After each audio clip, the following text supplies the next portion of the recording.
نحمدullah العظيم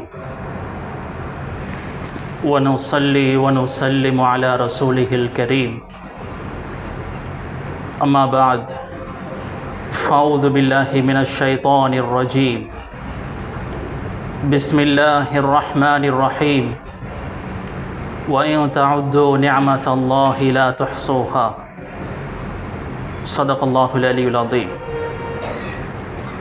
وقال النبي صلى الله عليه وسلم نعمتان عظيمتان مغبون فيهما كثير من الناس الصحة والفراغ أو كما قال عليه الصلاة والسلام. முழு பிரபஞ்சத்தையும் படைத்து பரிபாலிக்கும் ரப்பல் ஆலமீன் அல்லாஹுக்கே எல்லா புகழும் புகழ்ச்சியும் அல்ஹம்துலில்லாஹ். நபிமார்கள் ரசூல்மார்கள் அனைவர்களுக்கும் தலைவராக அனுப்பப்பட்ட நபியே முஸ்தபா முஹம்மது ஸல்லல்லாஹு அலைஹி வஸல்லம் அவர்கள் மீதும் அவர்களை பின்பற்றி வாழ்ந்த சஹாபாக்கள், தாபிஊன்கள், தபோ தாபிஈன்கள், ஸலஃபுஸ் ஸாலிஹீன்கள், அல்லாஹுடைய அனைத்து நடிகார்கள் மீதும் அவனது சலாத்தும் சலாமும் உண்டாவதாக. மதிப்புக்குரிய பெரியோர்களே, அன்புக்குரிய சகோதரர்களே, எல்லா சந்தர்ப்பங்களிலும் ரப்புல் ஆலமீன் அல்லாஹுவை அஞ்சி பயந்து வாழுமாறு முதலாக எனக்கும் அப்பால் உங்களுக்கும் தக்வாவை கொண்டு வசியத்தும் நசீஹத்தும் செய்து கொள்கிறேன். கண்ணியத்துக்குரிய சகோதரர்களே, பெரியோர்களே, அன்பானவர்களே, அல்லாஹு சுப்ஹானஹு வ தஆலா எங்களுக்கு அதிகமான நிஅமத்களை, அருட்கொடைகளை தந்திருக்கிறான். அல்லாஹு சுப்ஹானஹு வ தஆலா எங்களுக்கு தந்திருக்கக்கூடிய அருட்கொடைகள், நிஅமத்களை பற்றி கூறும்போது குர்ஆனில் அல்லாஹ் இவ்வாறு கூறுகிறான், وَإِن تَعُدُّوا نِعْمَةَ اللَّهِ அல்லாஹ் தந்த அருட்கொடைகளை, நிஅமத்களை நீங்கள் கணக்கிட்டால் லா துஹ்ஸூஹா மட்டிட முடியாது. அல்லாஹ் எனக்கு என்னென்ன நிஅமத்கள், அருட்கொடைகள் தந்திருக்கிறான் என்பதை நான் கணக்கிட ஆரம்பித்தால், எழுத ஆரம்பித்தால் கியாமத் வரை எழுத வேண்டி வரும். அந்த அளவுக்கு அல்லாஹ் நிஅமத்களை, அருட்கொடைகளை எங்களுக்கு தந்திருக்கிறான். ஒரு மனிதனுக்கு இஸ்லாம் என்ற நிஅமத், அருட்கொடைக்கு பின்னர் அல்லாஹ் கொடுக்கக்கூடிய மிக பெரும் ஒரு அருட்கொடை நிஅமத் என்றால் அது அல் ஆஃபியத்து ஃபில் அபுதான், அஸ்ஸிஹத்து ஃபில் அபுதான் என்ற உடல் ஆரோக்கியம். ரசூலுல்லாஹி ஸல்லல்லாஹு அலைஹி வஸல்லம் அவர்கள் சொன்னார்கள், நிஅமத்தானி அதீமத்தான் மக்பூனுன் ஃபீஹிமா கஸீரும் மினன் நாஸ். ரெண்டு நிஅமத்கள், ரெண்டு அருட்கொடைகள் இருக்கிறது. அந்த இரண்டையும் அதிகமானவர்கள் ஆசை கொள்கிறார்கள். அஸ்ஸிஹத்து வல் ஃபராக், உடல் ஆரோக்கியமும் ஓய்வு காலமும். அல்லாஹு தஆலா எங்களுக்கு உடல் ஆரோக்கியத்தை தந்திருக்கிறான். அரபியில் சொல்வார்கள், கதுரு நிஅமதி பஅத ஜவாலிஹா. ஒரு நிஅமத், அருட்கொடையுடைய பெருமதி அது இல்லாமல் ஆகினால் தான் விளங்கும். சிஹத்தெனும் உடல் ஆஃபியத்தை, ஆரோக்கியத்தை அல்லாஹ் தந்திருக்கிறான். இன்று மஸ்ஜிதுக்கு நாம் வந்து மஸ்ஜிதில் அமர்ந்து பயானை கேட்டுக்கொண்டிருக்கிறோம். குத்பாவுக்கும் தொழுகைக்கும் தயாராகி கொண்டிருக்கிறோம். அல்லாஹ் அந்த அளவுக்கு உடம்பில் ஒரு ஆஃபியத்தை எங்களுக்கு தந்திருக்கிறான். அல்லாஹ் நோயை கொண்டு உங்களை சோதித்தால் மஸ்ஜிதுக்கு வர முடியுமா? பெட்டோடு படுத்த படுக்கையாக இருப்போம். எத்தனையோ பேர் ஹஜ் கடமையாகியும் உம்ரா கடமையாகியும் பிற்படுத்தி கொண்டே இருப்பார்கள். அதானுடைய சத்தம் காதுக்கு கேட்கும், தொழுவதற்காக மஸ்ஜிதுக்கு வரமாட்டார்கள். தொழுகையில் முன்பின் இருக்கும். எப்போது படுத்த படுக்கையாக ஆகுவார்களோ ஆகிரம் கண் முன்னால் வந்து நிற்கும். உடம்பில் அல்லாஹ் ஆரோக்கியத்தை தந்த காலம், நான் ஹஜ் உம்ரா செய்திருந்தால் நல்லமே. அல்லாஹ் உடம்பில் ஆரோக்கியத்தை தந்திருக்கும் போதே அதான் சொல்லப்படும் போது மஸ்ஜிதுக்கு சென்று நாம் தொழுந்திருந்தால் எவ்வளவு நல்லம் என்ற அந்த நேரத்தில் கவலைப்படுவோம். கண்ணியத்துக்குரிய சகோதரர்களே, அல்லாஹு தஆலா இஸ்லாம் என்ற நியாமத்துக்கு பின்னர் எங்களுக்கு தந்திருக்கக்கூடிய மிக பெரும் ஒரு நியாமத் அருட்கொடை ஆஃபியா எனும் உடல் ஆரோக்கியம். கண்ணியத்துக்குரிய சகோதரர்களே, ஆஃபியத்தை இரண்டு வகையாக பிரிக்கலாம். முதல் வகை அல் ஆஃபியத் ஃபில் அப்தான், உடல் ஆரோக்கியம். இரண்டாவது வகை அல் ஆஃபியத்து மினத் துனூப், பாவங்களில் இருந்து ஆரோக்கியம். பொதுவாக ஆஃபியா சிஹா என்ற வார்த்தைகள் உடல் ஆரோக்கியத்துக்கு பாவிக்கப்படுகிறது. கண்ணியத்துக்குரிய சகோதரர்களே, அப்பாஸ் ரலியல்லாஹு அன்ஹு ரசூலுல்லாஹி ஸல்லல்லாஹு அலைஹி வஸல்லம் அவர்களுடைய சாச்சா. ரசூலுல்லாஹி ஸல்லல்லாஹு அலைஹி வஸல்லம் அவர்களுக்கு 10 சாச்சாமார்கள் இருந்தார்கள். 2 பேர்கள் தான் இஸ்லாத்தை ஏற்றுக்கொண்டார்கள், அப்பாஸ், ஹம்சா ரலியல்லாஹு அன்ஹுமா. அப்பாஸ் ரலியல்லாஹு அன்ஹு ரசூலுல்லாஹி ஸல்லல்லாஹு அலைஹி வஸல்லம் அவர்களிடத்தில் வந்து, எனது அன்புக்குரிய மகனே, அல்லிம்னி ஷைஅன் அஸ்அலுஹுல்லாஹ், நான் அல்லாஹ்விடத்தில் என்ன துஆ செய்ய, நான் அல்லாஹ்விடத்தில் என்ன கேட்க எனக்கு சொல்லித்தாங்க. ரசூலுல்லாஹி ஸல்லல்லாஹு அலைஹி வஸல்லம் அவர்கள் சொன்னார்கள், ஸலில்லாஹல் ஆஃபியா, அல்லாஹ்விடத்தில் உடல் ஆரோக்கியத்தை கேட்டுக்கொள்ளுங்கள். பிறகு நீண்ட காலம் கழித்து மறுபடியும் அப்பாஸ் ரலியல்லாஹு அன்ஹு அவர்கள் ரசூலுல்லாஹ்விடம் கேட்கிறார்கள், அல்லிம்னி ஷைஅன் அஸ்அலுஹுல்லாஹ், அல்லாஹ்விடத்தில் நான் என்ன துஆ செய்ய எனக்கு கற்றுத்தாருங்கள். ரசூலுல்லாஹ் சொன்னார்கள், ஸலில்லாஹல் ஆஃபியா, அல்லாஹ்விடத்தில் உடல் ஆரோக்கியத்தை கேட்டுக்கொள்ளுங்கள். இந்த ஹதீஸை வைத்து பார்க்கும்போது ஒரு மனிதனுக்கு ஒரே ஒரு துஆ தான் செய்யலாம் என்ற ஒரு ஆப்ஷன் கொடுக்கப்பட்டால் நாம் கேட்க வேண்டியது ஆஃபியத் என்னும் உடல் ஆரோக்கியத்தை மட்டும்தான். சொத்து செல்வங்கள் துன்யா எவ்வளவு இருந்தாலும் உடல் ஆரோக்கியம் இல்லை என்றால் எந்த பிரயோஜனமும் இல்லை. கோடி கணக்கில் இருந்தாலும், மில்லியன் பில்லியன் கணக்கு இருந்தாலும் துன்யாவில் நிம்மதியாக வாழ முடியாது. கண்ணியத்துக்குரிய சகோதரர்களே, பெரியோர்களே, இமாம் ஹசனுல் பஸரி ரஹிமஹுல்லா அவர்கள் சொல்வார்கள், அஸ்ஸிஹத்து தாஜுன் அலா ருஊசில் அஸிஹா, உடல் ஆரோக்கியம் என்பது யாரெல்லாம் நோய்வாய்ப்படாமல் ஆரோக்கியமாக இருக்கிறார்களோ அவர்களுடைய தலையில் வைத்திருக்கப்படக்கூடிய ஒரு கிரீடம். அந்த கிரீடம் அவர்களுக்கு விளங்காது. யாரெல்லாம் நோயில் அவதிப்படுகிறார்களோ, யாரெல்லாம் படுத்த படுக்கையாக இருக்கிறார்களோ, மௌத்தினுடைய விளிம்பில் இருக்கிறார்களோ அவர்களுக்கு மட்டும்தான் அந்த தாஜ் விளங்கும், கிரீடம் விளங்கும். நாம் ஆரோக்கியமாக இருக்கிறோம், அதனால் அதனுடைய பெருமதியை தெரியாமல் இருக்கிறோம். ஒரு ஹக்கீம், ஒரு ஞானி இடத்தில் ஒருவர் வந்து சொன்னார், இந்த மனிதர்களுடைய பெயரை சொன்னார். இவர்களுக்கெல்லாம் அல்லாஹ் எவ்வளவு துன்யாவை கொடுத்திருக்கிறான், எவ்வளவு வசதி வாய்ப்போடு வாழ்கிறார்கள். அவர் ஜோக்காக சொன்னார், இவர்களுக்கெல்லாம் துன்யாவை பங்கு போடும் போது நாம் அங்கிருந்தோமோ தெரியாது. அந்த ஹக்கீம் ஞானி அவரை கூட்டிக் கொண்டு போனார் முஸ்தஷ்ஃபா, ஹாஸ்பிட்டலுக்கு போய் அங்கிருக்கக்கூடிய நோயாளிகளை காட்டினார். ஒவ்வொருத்தரும் அவதிப்பட்டு கொண்டிருக்கிறார்கள். சிலருக்கு கை இல்லை, சிலருக்கு கால் இல்லை, யூரின் போவதற்காக பட்டை போடப்பட்டிருக்கிறது. சிலர் மலஜலம் பெட்டிலேயே கழிக்கிறார்கள். கேன்சர் போன்ற பெரும் பெரும் வியாதிகள், அவதிப்பட்டு கொண்டிருக்கிறார்கள். அவர்களை காட்டிவர் சொன்னார், இவர்களுக்கு அல்லாஹ் நோயை பங்கு போடும் போது நாம் எங்கிருந்தோம். உண்மையான நிஅமத் அருட்கொடை என்பது அஸ்ஸிஹா அல் ஆஃபியா என்ற உடல் ஆரோக்கியம்தான். நோயில்லாத வாழ்க்கையை வாழ்கிறோமா? நாம் தான் பாக்கியசாலிகள். இஸ்லாத்திற்கு பின்னர் அல்லாஹ் தரக்கூடிய பெரும் ஒரு நிஅமத் என்றால் இதுதான். கண்ணியத்துக்குரிய சகோதரர்களே, ஹாஸ்பிட்டலுக்கு சென்று பார்ப்போம். நோயாளிகளை பார்த்து நாம் படிப்பினை பெறுவோம். ஒவ்வொருத்தரும் பெரும் பெரும் நோய்களை எல்லாம் கஷ்டப்பட்டு கொண்டிருக்கிறார்கள், அவதிப்பட்டு கொண்டிருக்கிறார்கள்.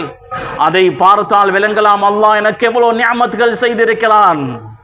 அதற்காக நோயாளியை பார்த்தால் இழிவாக பார்க்க கூடாது, கேவலமாக பார்க்க கூடாது. சிலர் இருக்கிறார்கள், யாராவது நோய்வாய்ப்பட்டால், படுத்த படுக்கையாகினால், பயங்கரமான நோயின் மூலம் அவர் சோதிக்கப்பட்டால் சிலர் பேசுவார்கள், இவன் செய்த அநியாயம் தான் இன்று அனுபவிக்கிறான், என்ன ஆட்டம் போட்டான், இன்று அவதிப்படுகிறான், அடுத்தவர்களுக்கு செய்த அநியாயம் தான் இப்பொழுது அவன் அனுபவித்துக் கொண்டிருக்கிறான். இப்படி பலவிதமாக சிலர் பேசுவார்கள். அவருக்கு நோயை கொடுத்த அல்லாஹ் உங்களுக்கு அந்த நோயை தருவதற்கு மிச்ச நேரம் எடுக்காது. குன் என்ற வார்த்தை போதும், படுத்த படுக்கையாக விடுவீர்கள். அய்யூப் அலைஹிஸ்ஸலாம் நோய்வாய்ப்பட்டிருந்தார்கள், ஊரெல்லாம் ஒதுக்கி வைத்திருந்தார்கள். அந்த நேரத்தில் ஒருவர் சொன்னார், அய்யூப் செய்த அநியாயம் தான் அவன் அனுபவிக்கிறான். அவருடைய மனம் எந்த அளவு நொந்திருக்கும். கண்ணியத்துக்குரிய சகோதரர்களே, ஒரு நோயாளியை கண்டால் முதலாவது விளங்கிக் கொள்ளுங்கள், அவருடைய பாவங்கள் மன்னிக்கப்பட்டு விட்டது. நோயின் மூலம் பாவங்கள் மன்னிக்கப்படும். சாதாரண காய்ச்சலின் மூலம் கூட பாவங்கள் மன்னிக்கப்படும். தலைவலி ஏற்பட்டால் கூட பாவங்கள் மன்னிக்கப்படும். ஒரு முள் இறங்கினால் கூட பாவங்கள் மன்னிக்கப்படும். ரசூலுல்லாஹி ஸல்லல்லாஹு அலைஹி வஸல்லம் அவர்கள் சொன்னார்கள், அஷத்துன் நாசி பலாஅன் அல் அன்பியா சும்மல் அம்சல் ஃபல் அம்சல். மனிதர்களிலேயே ஆக அதிகமாக சோதிக்கப்படக்கூடியவர்கள் நபிமார்கள், அதற்கு பின்னர் சாலிஹானவர்கள், அதற்கு பின்னர் சாலிஹானவர்கள். யார் அல்லாஹுக்கு மிக நெருக்கமாக இருக்கிறார்களோ அவர்களை அல்லாஹ் சில போது நோயை கொண்டு சோதிப்பான். அந்த நோய் அவர்களுடைய எல்லா பாவங்களையும் அழித்துவிடும், சொர்க்கத்துக்கு கொண்டு போய்விடும். கண்ணியத்துக்குரிய சகோதரர்களே, இப்னு மஸ்ஊத் ரலியல்லாஹு அன்ஹு அவர்கள் ரசூலுல்லாஹி ஸல்லல்லாஹு அலைஹி வஸல்லம் அவர்களை எழுப்ப போகிறார்கள். ரசூலுல்லாஹ் 2 பெட்ஷீட்களை போர்த்திருக்கிறார்கள், 2 போர்வைகளை போர்த்திருக்கிறார்கள். இருந்தாலும் உடம்பு நடுங்குகிறது. சொன்னார் இப்னு மஸ்ஊத் ரலியல்லாஹு அன்ஹு, யா ரசூலல்லாஹ் இன்னக துஅகு வஅகன் ஷதீதா. உங்களுடைய உடம்பு கடுமையாக நடுங்குகிறது, அவ்வளவு காய்ச்சலாக இருக்கிறது. ரசூலுல்லாஹ் சொன்னார்கள், இன்னி ஊஅகு கமா யூஅகு ரஜுலானி மின்கும். உங்களில் 2 பேருக்கு காய்ச்சல் ஏற்பட்டால் எப்படி இருக்குமோ அதே போன்றுதான் எனக்கு. ரசூலுல்லாஹி ஸல்லல்லாஹு அலைஹி வஸல்லம் அவர்களுடைய கடைசி நாட்களில் தொழுகைக்காக வரும்போது 3 முறைகள் மயங்கி மயங்கி விழுந்தார்கள். நோயில் இருந்துதான் ரசூலுல்லாஹ் வஃபாத் ஆகினார்கள். கண்ணியத்துக்குரியவர்களை, அல்லாஹுக்கு நெருக்கமானவர்களுக்கு கூட அல்லாஹ் நோயை கொடுத்து சோதிப்பான். அந்த நேரத்தில் அவர்கள் செய்ய வேண்டியது சபர், பொறுமைதான். ஒரு நோயாளியை கண்டால் மனதால் அல்லாஹ்வை புகழுங்கள். அல்ஹம்துலில்லாஹ், அல்லாஹ் இந்த நோயை விட்டு என்னை பாதுகாத்திருக்கிறானே அல்ஹம்துலில்லாஹ் என்று அல்லாஹ்வை புகழுங்கள் மனதால். வாயால் முழிந்துவிடக் கூடாது. நோயாளி அதை கேட்டால் மனம் நொந்து போவார். வெளிப்படையாக அந்த நோயாளிக்காக துஆ செய்யுங்கள். ஷஃபாக் அல்லாஹ், அல்லாஹ் உங்களுக்கு ஷிஃபாவை தருவானாக, ஆஃபியத்தை தருவானாக. உங்களுடைய அந்த துஆ சில வேளை கபூல் செய்யப்படலாம். அந்த துஆ கபூல் செய்யப்பட்டோ இல்லையோ அந்த நோயாளிக்கு மன ஆறுதலை ஏற்படுத்தும். அல்லாஹ் எந்த ஒரு நோயை உருவாக்கினாலும் மா அன்ஸலல்லாஹு தாஅன் இல்லா அன்ஸலஹு தவாஅன். அல்லாஹ் நோயை உருவாக்கும் போதே மருந்தையும் அல்லாஹ் தந்து விட்டான். எல்லா நோய்களுக்கும் மருந்து இருக்கிறது. கண்ணியத்துக்குரிய சகோதரிகளே, நோயை தரக்கூடியவனும் அல்லாஹ், அந்த நோய்க்கு ஷிஃபாவை தரக்கூடியவனும் அல்லாஹ். இப்ராஹிம் அலைஹிஸ்ஸலாம் அவர்கள் பேசியதை குர்ஆனில் அல்லாஹ் சொல்கிறான், வஇதா மரிது ஃபஹுவ யஷ்ஃபீன். நான் நோய்வாய்ப்பட்டால், எனக்கு நோய் ஏற்பட்டால் அவன் தான் ஷிஃபா தரக்கூடியவன். நோயை தரக்கூடியவனும் அல்லாஹ், ஷிஃபாவை தரக்கூடியவரும் அல்லாஹ். ஈசா அலைஹிஸ்ஸலாம் அவர்கள் நபியாக ரசூலாக அனுப்பப்படக்கூடிய காலம், மருத்துவத்தில் மெடிசினில் பேர் போன ஒரு காலம். வெண்குஷ்டம் கருங்குஷ்டத்துக்கு மருந்து இருக்கவில்லை. ஈசா அலைஹிஸ்ஸலாம் அவர்கள் தடவி விட்டால் அவர்களுக்கு சுகம் கிடைக்கும். சூரா யாசீனில் ஹபீபுன் நஜ்ஜார் என்ற ஒரு நல்லடியாருடைய ஒரு நிகழ்வை அல்லாஹ் சொல்கிறான். ஒரு கூட்டத்திற்கு அல்லாஹ் 3 ரசூல்மார்களை அனுப்பினான். 2 ரசூல்மார்களை அவர்கள் கொலை செய்தார்கள்.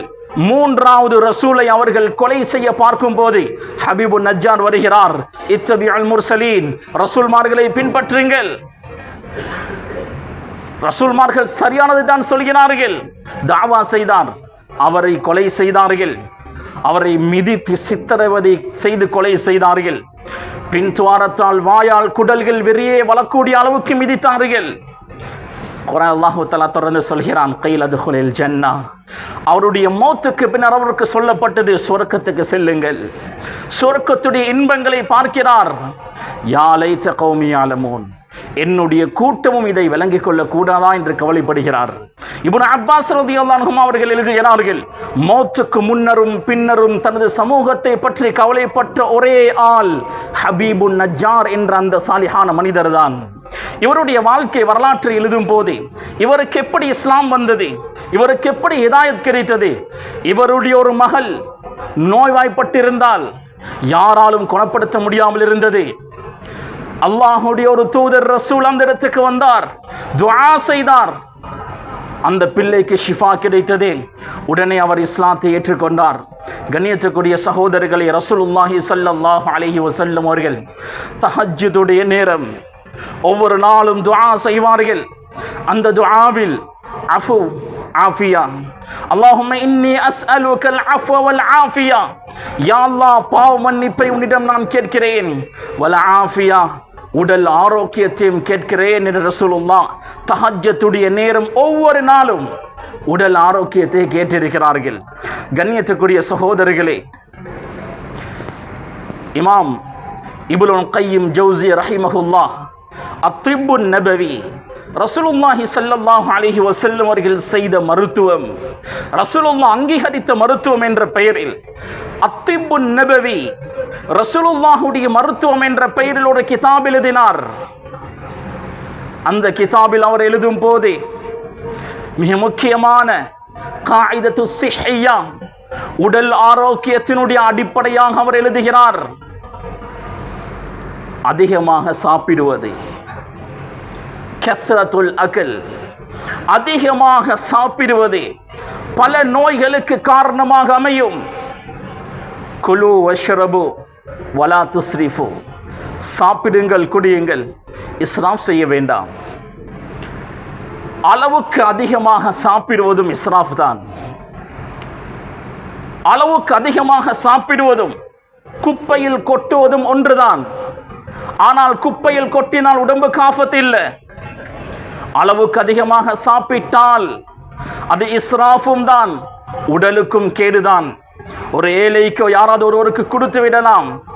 கண்ணியத்துக்குரிய சகோதரர்களே, சுனன் திர்மிதியில் வரக்கூடிய ஹதீஸ், ரசூலுல்லாஹி ஸல்லல்லாஹு அலைஹி வஸல்லம் அவர்கள் சொன்னார்கள், மா மலஅ ஆதமியுன் விஆஅன் ஷர்ரம் மின் பத்னிஹி, ஆக மோசமான பாத்திரம் என்ன தெரியுமா?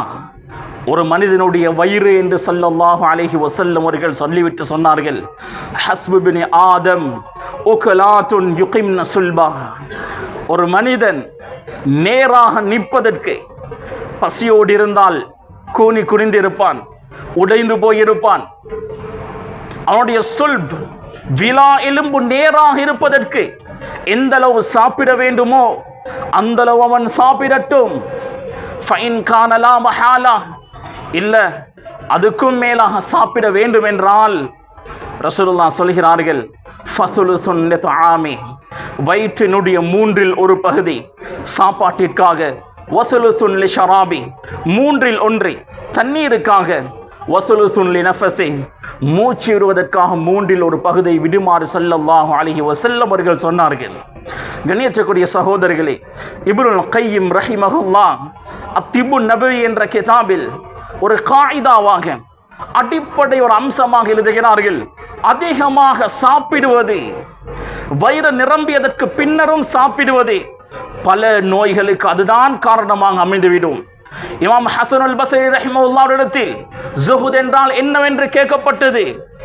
ஜுஹுத் பற்றற்ற தன்மை என்றால் என்னவென்று கேட்கப்பட்டது. ஹசனுல் பஸ்ரி ரஹிமஹுல்லாஹ் அவர்கள் சொன்னார்கள், ஒருவன் சாப்பிட்டு வயிற்றில் 1/3 நிறைந்து விட்டது, பசி போய்விட்டது, அதுக்கு மேல் சாப்பிடுவதற்கு சாப்பாடு இருக்கிறது, ஆனால் சாப்பிடாமல் அவர் நிறுத்திக் கொள்கிறார், அதுதான் ஜுஹுத், பற்றற்ற தன்மை என்று சொன்னார்கள். சாப்பாட்டில் ஒருவன் மனதை கட்டுப்படுத்தினால், தேவையான அளவு மட்டுமே சாப்பிட்டால் மற்ற அனைத்திலும் அவன் கட்டுப்பாடாக இருப்பான். கணியத்துக்குரிய சகோதரிகளே, இப்னு கய்யிம் ஜௌஸி ரஹிமஹுல்லாஹ் எழுதுகிறார்கள், அர்பஅத்துன் துமர்ரிதுல் ஜிஸ்ம், 4 விடயங்கள் உடம்பை பலகீனப்படுத்தும், ஒரு மனிதனை நோயில் தள்ளிவிடும். 4 விடயங்கள் சொன்னார்கள். அதில் முதலாவது அல் கலாமுல் கதீர், அதிகமாக பேசுவது, பேசிக்கொண்டே இருப்பது. தேவையான அளவாகத்தான் பேச வேண்டும். அதிகமாக பேசினால் பல விளைவுகளை உண்டு பண்ணும். தலைவலி முதல் மூல நோய் வரை அதிகமாக பேசுவதினால் உருவாகும் என்று இப்னுல் கய்யிம் ரஹிமஹுல்லாஹ் அவர்கள் எழுதுகிறார்கள்.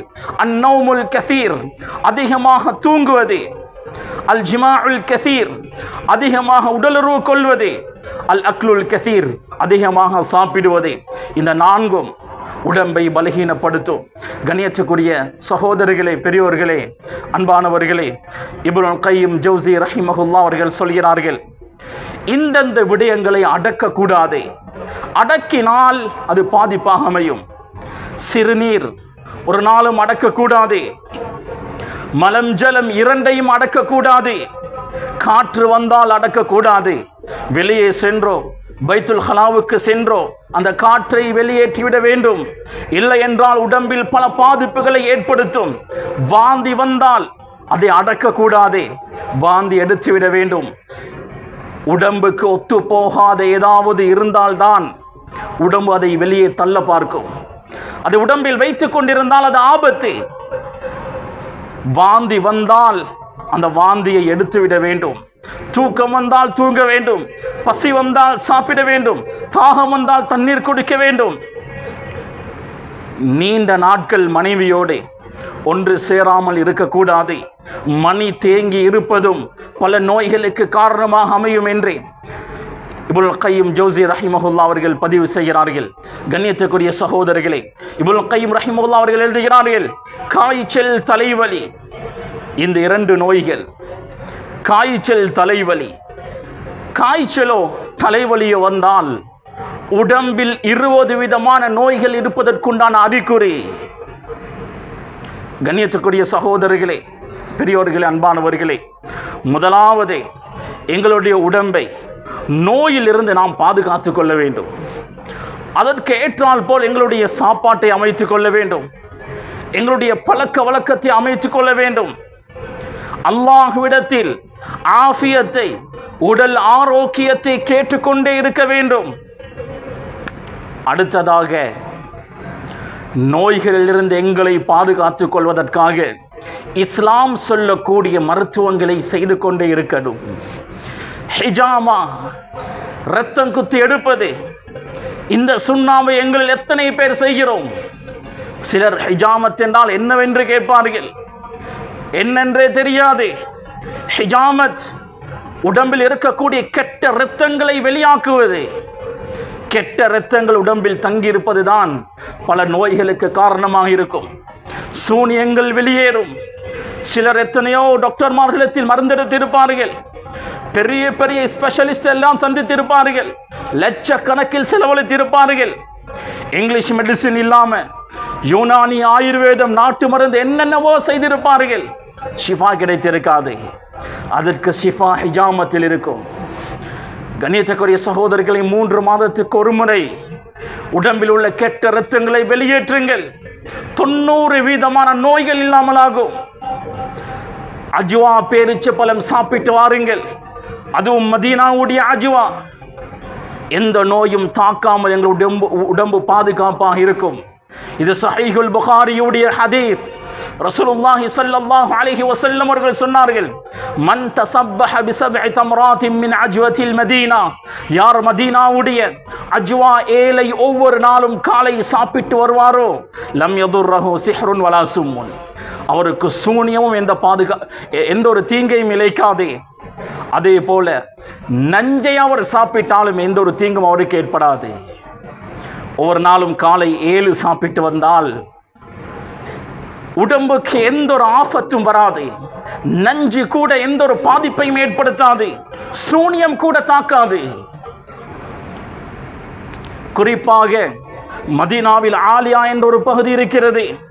அந்த பகுதியுடைய பேரிச்சம் அஜ்வா பழத்தை ரசூலுல்லாஹ் சொன்னார்கள், இன்ன ஃபி அஜ்வத்தில் ஆலியத்தி ஷிஃபா, ஆலியா என்ற அந்த ஊரினுடைய அஜ்வாவில் ஷிஃபா இருக்கிறது. முஸ்னத் அஹ்மதில் வரக்கூடிய ஹதீஸ். கண்ணியத்துக்குரிய சகோதரிகளே, சல்மானுல் ஃபாரிசி ரலியல்லாஹு அன்ஹு அவர்கள் ஒரு யூதனிடத்தில் அடிமையாக இருந்தார்கள். வேதங்களை அவர் படித்தவர். ரசூலுல்லாஹை அவர் கண்டு கொண்டார். அடையாளங்களை வைத்து ரசூலுல்லாஹை ஈமான் கொண்டார். இஸ்லாத்தை ஏற்றுக்கொண்டார். ரசூலுல்லாஹ் சொன்னார்கள், உன்னுடைய எஜமானிடத்தில் பேசி பாருங்கள். உரிமை விட அவர் என்ன கேட்கிறாரோ எங்களுக்கு முடியுமானதை நாமும் தருகிறோம். அந்த யூதன் சல்மானுல் ஃபாரிசி ரலியல்லாஹு அவர்களை உரிமை விடாமல் இருப்பதற்காக வேண்டி ஒரு ஷர்த்து போட்டான். என்னுடைய தோட்டத்தில் 300 பேரிச்ச மரங்களை நாட்டி 300 வளர்ந்தால் உரிமை விடுவேன். பொதுவாக 10 பேரிச்ச மரங்கள் நாட்டினால் அதில் 6-7 தான் வரும். 3-4 சாகும். இது வளமை. ரசூலுல்லாஹிடம் சல்மானுல் ஃபாரிசி வந்து சொல்கிறார், யா ரசூலுல்லாஹ், என்னுடைய எஜமான் இப்படி சொல்லிவிட்டான். ரசூலுல்லாஹ் 300 பேரிச்ச மரங்களையும் அவரே நட்டினார்கள். சல்மானுல் ஃபாரிசி உதவியாக இருந்தார். அதுதான் அஜ்வா. பல நோய்களுக்கு மருந்து. ஜம்சம் நீர் பல நோய்களுக்கு மருந்து. நேரடியாக குர்ஆனில் அல்லாஹ் தஆலா ஷிஃபா இருக்கிறது என்று சொல்கிறான். இந்த நம்பிக்கை எங்களில் எத்தனை பேருக்கு இருக்கிறது? குர்ஆனுடைய வார்த்தை பொய்யாகுமா? ரசூலுல்லாஹுடைய வார்த்தை பொய்யாகுமா? மாஉ ஜம்சம் லிமா ஷுரிப லஹு, எந்த நோக்கத்திற்காக ஜம்சம் நீரை குடிக்கிறோமோ அந்த நோக்கம் நிறைவேறும். நோய்களுக்கு ஷிஃபா ஜம்சம் நீரில் இருக்கிறது.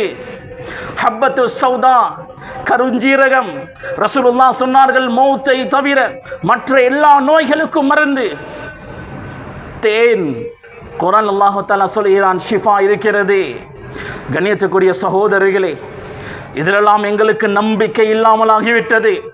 நோய் வந்தால் டிஸ்பென்சரிக்கு ஓடுகிறோம், டாக்டரை பார்க்க போகிறோம், இங்கிலீஷ் மருந்தை தான் குடிக்கிறோம். குடிப்பது தவறல்ல. நாம் முஸ்லிம்கள், குர்ஆன் ஹதீஸை நம்பக்கூடியவர்கள். இஸ்லாமிய வைத்தியத்தை நாம் செய்வோம். எங்களுடைய வீட்டில் எப்போதும் அஜ்வா இருக்க வேண்டும், ஜம்சம் தண்ணீர் இருக்க வேண்டும், கருஞ்சீரகம் இருக்க வேண்டும், தேன் இருக்க வேண்டும். நாங்களும் இவைகளை பாவிக்கணும், பிள்ளைகளுக்கும் கொடுக்கணும். ஒரு நோய் வந்தால் பழைய காலங்களில் ஓதி பார்ப்பார்கள். இன்று அந்த ஓதி பார்க்கக்கூடிய வளமை இருக்கிறதா? நம்பிக்கை இல்லாமல் ஆகிவிட்டது. ஸஹீஹுல் புகாரியுடைய ஹதீஸ். அபூ ஸஈதில் குத்ரி ரலியல்லாஹு அன்ஹு சொல்கிறார்கள், நாம் ஒரு பயணம் போனோம், ஒரு இடத்தில் தங்கினோம். ஒரு பெண் வந்தால், எங்களுடைய கோத்திரத்துடைய தலைவருக்கு பாம்பு கொத்திவிட்டது, ஓதி பார்க்கக்கூடிய யாராவது இருந்தால் வாருங்கள். அபூ ஸஈதில் குத்ரி சொல்கிறார், நான் போனேன், சூரத்துல் ஃபாத்திஹாவை ஓதினேன், அவருக்கு ஷிஃபா கிடைத்தது. சந்தோஷத்தில் நிறைய ஆடுகளை தந்தார். அந்த ஆடுகளை எல்லாம் ஓட்டி கொண்டு வந்தேன். என்னோடு வந்த மற்ற சஹாபாக்கள் சொன்னார்கள், ரசூலுல்லாஹிடம் கேட்காமல் நாம் இந்த ஆட்டை சாப்பிட மாட்டோம், அறுக்க மாட்டோம் என்று சொன்னார்கள். மதீனாவுக்கு வந்ததும் ரசூலுல்லாஹிடம் இந்த செய்தியை நான் சொன்னேன். ரசூலுல்லாஹ் சொன்னார்கள், யா அபா ஸஈத், எனக்கும் அதில் ஒரு பங்கு தாருங்கள் என்று சொன்னார்கள். ரசூலுல்லாஹ் ஏற்றுக்கொண்டார்கள். சூரத்துல் ஃபாத்திஹாவில் எல்லா நோய்களுக்கும் மருந்து இருக்கிறது. மாற்று மதத்தை சேர்ந்தவர்கள் ஜம்சம் தண்ணீரை நம்புகிறார்கள், நோய்க்காக குடிக்கிறார்கள். ஓதுவதற்காக தண்ணீரை எடுத்துக்கொண்டு வருகிறார்கள். அவர்களுக்கு இருக்கக்கூடிய நம்பிக்கை கூட இன்று எங்களுக்கு இல்லாமல் ஆகிவிட்டது. ரசூலுல்லாஹுக்கு சூனியம் செய்யப்பட்டிருந்தது. குல் சூரா 3 ஓதினார்கள். ஒவ்வொரு முடிச்சாக அவிழ்ந்து ரசூலுல்லாஹுடைய சூனியம் முழுமையாக இல்லாமல் ஆகியது. மனிதர்கள், ஜின்கள், படைப்பினங்களால் வரக்கூடிய ஆபத்துகளில் இருந்து இந்த 3 சூறாக்கள் எங்களை பாதுகாக்கும். எனவே கண்ணியத்துக்குரியவர்களே, சுபஹுக்கு பின்னரும் அசருக்கு பின்னர் அல்லது மக்ரிபுக்கு முன்னர் அவுராத் ஓதக்கூடிய வளமையை கொண்டு வாருங்கள். மர்ஹூம் இஸ்மாயில் ஹஸ்ரத் அவர்கள் எழுதிய வசீஃபா நபவியா இருக்கிறது. இன்னும் நிறைய கிதாபுகள் இருக்கிறது. காலை மாலையுடைய அவுராதுகள் அதை ஓதி வந்தால் எந்த பாதிப்பும் எங்களுக்கு ஏற்படாது. கண்ணியத்துக்குரிய சகோதரர்களே, அல்லாஹு சுப்ஹானஹு வ தஆலா எங்களுக்கு உடல் ஆரோக்கியத்தை தந்திருக்கிறான். அந்த உடல் ஆரோக்கியத்தை நாம் பாதுகாப்போம். அதற்கு ஏற்றால் போல் எங்களுடைய வாழ்க்கையை அமைத்துக் கொள்வோம். அல்லாஹ்விடத்தில் துஆ செய்து கொண்டே இருப்போம். யா அல்லாஹ், ஆஃபியத்தை தருவாயாக, பயங்கரமான நோயிலிருந்து எங்களை பாதுகாப்பாயாக. அப்படிதான் நோய் ஏற்பட்டால், அல்லாஹ் நோயை கொண்டு சோதித்தால் சபுர் செய்வோம், பொறுமை செய்வோம். அந்த பொறுமை எங்களை சுவர்க்கம் வரை கொண்டு போகும். கண்ணியத்துக்குரிய சகோதரர்களே, அன்பானவர்களே, நிர்வாகத்துடைய வேண்டுதலின் அடிப்படையில் இந்த விடயத்தையும் நான் ஞாபகப்படுத்துகிறேன். கூட்டு குர்பான் இந்த மஹல்லாவில் நடைபெறும். இந்த வருடம் ஒவ்வொரு வருடமும் செய்து வருகிறார்கள். கூட்டு குர்பான் ஆக சிறந்ததே தனியொரு ஆடு அல்லது தனியொரு மாடு அல்லது ஒட்டகம் கொடுப்பதுதான். அந்த வசதி இல்லை என்றால் 7 பங்கு ஒரு மாட்டினுடைய தலையை வெட்டுவது 7 ஆடுகளுடைய தலையை வெட்டுவதற்கு சமம். 7 பங்கு இருக்கிறது. தாராளமாக பங்கு சேர்ந்து உதுஹியாவுடைய அமலை நிறைவேற்றலாம். கண்ணியத்துக்குரியவர்களே, ஒரு மாட்டில் 7 பங்கு என்றால் ஒருவர் உதுஹியாவுடைய நியத்தோடு அகீகா மகனுக்கு கொடுத்தில்ல, 2 பங்கு என்று வைத்துக் கொள்வோம். மகளுக்கு கொடுத்தில்ல 1 பங்கு, நேர்ச்சியுடைய 1 பங்கு, இப்படி 7 நியத்துகளோடு ஒரு மாட்டை அறுத்தாலும் அது ஏற்றுக்கொள்ளப்படும். ஆக சிறந்தது தனித்தனி ஆடாக தனி மாடாக கொடுப்பதுதான். இப்னு ஹஜர் ஹைத்தமி ரஹிமஹுல்லாஹ் ஃபதாவுல் குப்ராவில் அந்த ஃபத்வாவை மிக தெளிவாக பதிவு செய்கிறார்கள். அதனால் கண்ணியத்துக்குரியவர்களே, தனி ஆடு மாடு கொடுக்க முடியுமானவர்கள் இந்த மஸ்ஜிதோடு சேர்ந்து அழகான முறையில் அதை நிறைவேற்றுங்கள். அந்த வசதி இல்லை என்றால் கூட்டாக உதுஹியாவுடைய 1 பங்கோ அல்லது 2 பங்கோ அல்லது அகீகாவுடைய பாக்கிகள் இருந்தால் அதையும் 1 பங்காக சேர்த்து கொண்டு அழகான முறையில் இதை நிறைவேற்றுங்கள். ரப்புல் ஆலமீன் எங்களுடைய பாவங்களை, தப்பு தவறுகளை, குற்றம் குறைகளை மன்னிப்பானாக. யா அல்லாஹ், யா ரஹ்மானே, நாம் பாவிகள். யா அல்லாஹ், தவறு செய்யக்கூடியவர்கள். ரப்பே, எங்களுடைய எல்லா பாவங்களை மன்னிப்பாயாக. ரப்பே ரஹ்மானே, எவ்வளோ பாவங்கள் செய்து விட்டோம். யா அல்லாஹ், அப்படி மனதால் தௌபா செய்கிறோம். ரப்பே, சிறிய பெரிய எல்லா விதமான பாவங்களிலிருந்து நாம் தௌபா செய்கிறோம். ரப்பே, எங்களுடைய தௌபாவை ஏற்றுக்கொள்வாயாக.